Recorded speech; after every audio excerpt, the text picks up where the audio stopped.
Your 11 Alive storm trackers have been watching the 30th tropical storm of this season, the 30th named storm, which is named Iota, and it is strengthening, and it is expected to become a hurricane sometime within the next 12 hours or so. Right now, it is a couple of hundred miles south of Kingston, Jamaica, and it is moving to the west, and it is expected to strengthen pretty quickly into a major hurricane by the beginning of this week, and it has its sights set on Nicaragua as it moves to the west as a major hurricane. We have hurricane warnings in place for the coast of Nicaragua and extending into Honduras as well. So this is the same exact area that was impacted greatly by Eta.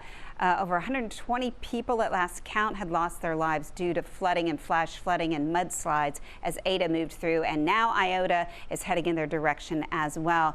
Different from Eta, though, Eta turned around and came back in our direction, and that's the one we were just tracking. We tracked it for over 2 weeks, and now it is just a memory over the Atlantic. It has dissipated, but we're looking at these models in complete agreement that it's going to continue over into the eastern Pacific. So at this point, we feel pretty confident with the model agreement that we're not going to see it coming back in our direction.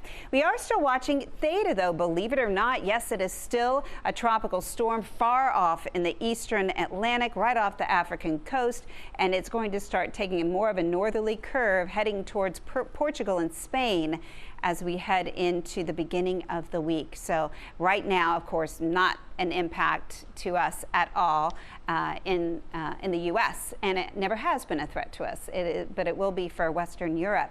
So we're looking at the Greek alphabet names. It has been the most active season on record all the way up to Iota. That puts us almost halfway through the Greek alphabet, and the hurricane season does not end until the end of November.